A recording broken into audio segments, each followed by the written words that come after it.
Bapak dan Ibu, para peserta BIMTEK EDM IRKAM yang berbahagia, pada kesempatan ini kita akan melanjutkan materi yang kelima yang akan disampaikan oleh Pak Eva. Pada Pak Eva, dipersilakan apa materinya Pak Eva? Materinya adalah 9 kata kunci moderasi beragama. Baik, silakan Pak Eva. Terima kasih. Para peserta BIMTEK EDN IRKAM yang berbahagia, saya akan menjelaskan 9 kata kunci moderasi beragama. Sesuai dengan namanya, 9 kata kunci, ada 9 poin, dan ini merupakan kunci bagaimana mengukur ataupun menilai seseorang itu moderat atau tidak moderat. Bila memenuhi 9 kata kunci ini, maka ia bisa disebut sebagai seorang yang moderat. Apa itu 9 kata kunci moderasi beragama?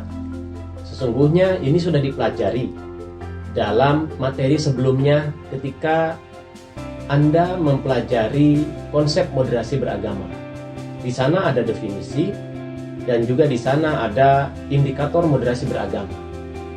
Dari definisi dan indikator moderasi beragama itulah kemudian digabung menjadi satu, yaitu di breakdown ada 9 kata kunci moderasi beragama yang terdiri 1, kemanusiaan, itu ada di definisi moderasi beragama.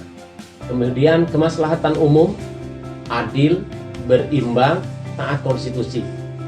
5 ini ada dalam definisi moderasi beragama. Silahkan cek kembali definisi moderasi beragama. Di sana akan terkandung 5 kata kunci ini. Dan selanjutnya dalam indikator, ada 4 indikator moderasi beragama, yaitu komitmen kebangsaan, toleransi, anti kekerasan, dan penghormatan kepada tradisi. Ini merupakan indikator moderasi beragama. Dengan menggabungkan definisi dan indikator moderasi beragama, jadilah menjadi 9 kata kunci moderasi beragama. Mari kita elaborasi. Ini bukan semata-mata 9 kata kunci, tapi ini menunjukkan bagaimana sikap kita, pemikiran kita terkait dengan keberagamaan kita, cara beragama kita. Bila yang 9 ini terkonfirmasi tidak bertolak belakang ataupun linier kompatibel dengan 9 tersebut, maka kita termasuk orang yang memiliki kepribadian atau cara pandang atau sikap atau perilaku yang moderat. Namun sebaliknya, bila tidak terpenuhi, maka tingkat moderasi keberagamaan kita itu juga patut dipertanyakan.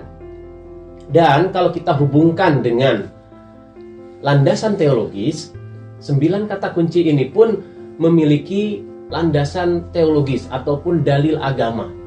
Dan ini merupakan kata kunci yang bersifat generik, yang bersifat umum, merupakan pokok-pokok ajaran agama, intisari ajaran agama. Karena dalam agama kita, meskipun kita misalnya tidak terlalu mendalami dalil-dalil baik akli maupun nakli secara komprehensif, luas dan mendalam, tapi kita juga bisa mengetahui secara common sense bahwa ke-9 ini itu merupakan tuntutan dalam kehidupan keberagamaan dan keberagaman kita. Coba kalau kita hubungkan pun dengan dalil-dalil agama, itu akan ketemu benang merahnya. Bukan sesuatu yang tiba-tiba atau ujug-ujug muncul, tapi ada benang merahnya dengan ajaran agama. Misalnya, 1, kemanusiaan. Apa benang merahnya atau kaitannya, relasinya dengan ajaran agama? Jelas. Ajaran agama sangat menjunjung tinggi kemanusiaan. Dalam Al-Quran disebutkan, man qatala nafsam bighairi nafsin aw fasadin fil ardi faka'annama qatalan nasa jami'a. Barang siapa membunuh tanpa hak satu orang manusia pun, itu seperti kita membunuh seluruh umat manusia. Saking besarnya dosa membunuh manusia, itu sama dengan membunuh seluruh umat manusia. Artinya kita sebagai umat Islam harus memiliki sense terhadap kemanusiaan, siapapun ia. terhadap binatang pun kalau kita menolong, termasuk binatang yang dianggap najis seperti anjing, kalau kita menolong, kita memberikan minum ketika ia haus atau makan ketika ia lapar, itu akan menyebabkan kita masuk surga, dan itu diceritakan oleh Rasulullah SAW. Apalagi kepada manusia. Di sini manusia tidak disebutkan agamanya, sehingga mari kita pertebal kemanusiaan ini terhadap sesama, dan itu adalah salah satu kata kunci moderasi beragama. Yang kedua, kemaslahatan umum. Coba kita lihat dalam agama kita, bagaimana agama sangat menjunjung tinggi kemaslahatan, menghindari kemudorotan untuk diri sendiri, kemudorotan untuk orang lain, kemudorotan untuk sesama, itu semua harus dihindari. Nah, karena itu maka kita harus selalu menciptakan yang maslahat, jangan yang mudorot. Dalam Al-Quran disebutkan, man amila shalihan min dzakarin aw untha wa huwa mu'min falunuhyiyannahu hayatan thayyibah. Barang siapa berbuat kemaslahatan, baik laki-laki maupun perempuan, maka ia akan mendapatkan penghidupan ataupun balasan atas kemaslahatan yang ia lakukan. Bahkan dalam hadis jelas sekali, khairun nas anfa'uhum linnas. Sebaik-baik manusia itu yang bermanfaat untuk yang lain, yang memberikan kemaslahatan untuk yang lain. Yang ketiga, adil. Kita tengok banyak sekali dalil-dalil tentang perintah keadilan. I'dilu huwa aqrabu littaqwa. Bersikap adillah. Itu akan lebih mendekatkan kita kepada takwa. Adil terhadap siapapun, terhadap orang dekat, terhadap orang jauh, terhadap yang serumpun, yang berbeda rumpun, yang seagama dengan yang berlainan agama, kita harus bersikap adil. Adil itu for all, untuk siapapun. Tidak hanya adil hanya untuk orang yang kita sukai atau orang yang seagama dengan kita. 4. Berimbang, tawazun, keberimbangan. Ini juga sama, agama mengajarkan kita keberimbangan. Berimbang antara dunia dan akhirat. Berimbang antara kesejahteraan yang kita inginkan di dunia dan juga di akhirat. Berimbang dalam membagi hak antara hak kita dengan hak orang lain. Juga di dalam internal diri kita pun harus berimbang. Tidak boleh kita mengabaikan hak mata kita untuk tidur. Tidak boleh kita mengabaikan hak perut kita untuk makan. Itu pun harus berimbang. Kemudian yang kelima, taat konstitusi. Jelas sekali, kita harus mengikuti pemerintah. Al-Quran menegaskan, atiullaha wa atiur rasula wa ulil amri minkum. Taatlah kepada Allah, kepada Rasulnya, dan kepada ulil amri pemerintah. Konstitusi itu adalah merupakan sebuah undang-undang tertinggi yang kita harus taati sebagai bagian dari kita berbangsa dan bernegara. Kemudian yang keenam, komitmen kebangsaan. Dalam komitmen kebangsaan ini pun sama. Ketika kita memiliki bangsa yang namanya Indonesia, kita harus cintai bangsa itu. Sebagaimana Rasulullah SAW mencintai Madinah.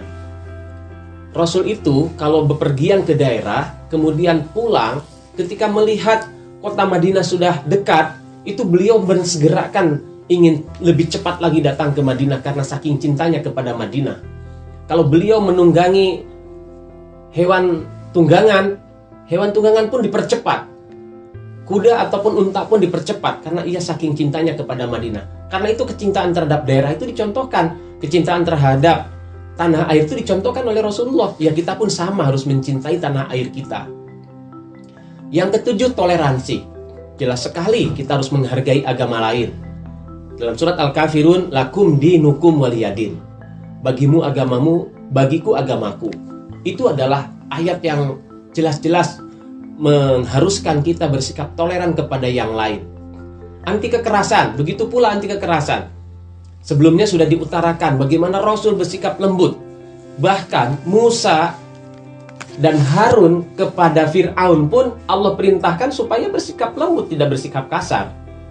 Faqula lahu qawlan layyina. Ucapkanlah, wahai Musa, kepada Fir'aun ucapan-ucapan yang lembut. Padahal kita tahu Fir'aun itu ngaku sebagai Tuhan. Beliau itu sangat keras ataupun sangat zalim terhadap penduduknya. Tapi tetap Allah perintahkan kepada Nabi Musa dan Nabi Harun untuk bicara dengan pembicaraan layyina, yang lembut, jangan keras, jangan kasar.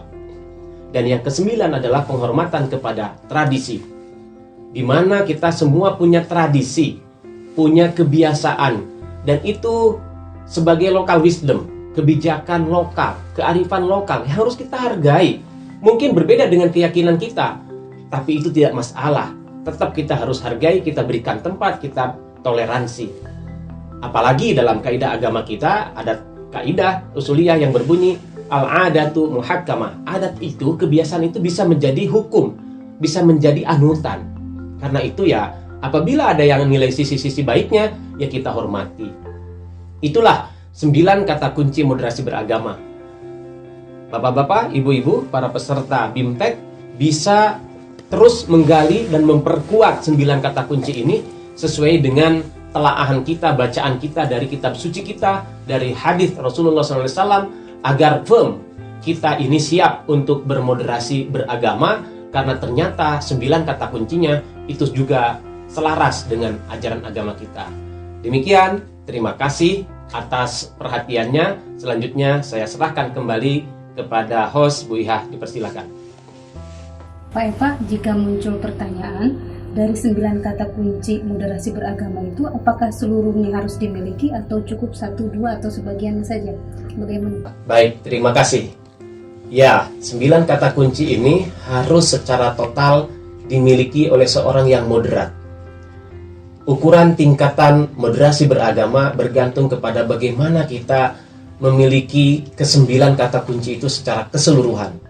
Kalau sebagian, tentu itu bolong-bolong itu mengurangi tingkat kemoderatan kita. Apabila kemoderasian kita mau purna, maka ke-9 kata kunci itu harus kita miliki. Tentu dalam perkembangannya orang berbeda-beda tingkatannya, tapi kita harus berupaya bagaimana ke-9 kata kunci itu semuanya kita perkuat dan semakin kuat, karena bukan hanya itu tuntutan dalam konteks kita bermasyarakat, bersosial, tapi juga dalam konteks beragama, karena sesungguhnya itu adalah perintah dari agama. Jadi Bu Iha harus ke-9-9-nya, tidak boleh hanya cukup beberapa sebagian saja, harus keseluruhan. Saya kira itu. Baik, terima kasih atas jawabannya Pak Eva. Sama-sama. Bapak dan Ibu peserta BIMTEK EDM dan IRK, demikian tadi pemaparan dari Pak Eva terkait 9 kata kunci moderasi beragama.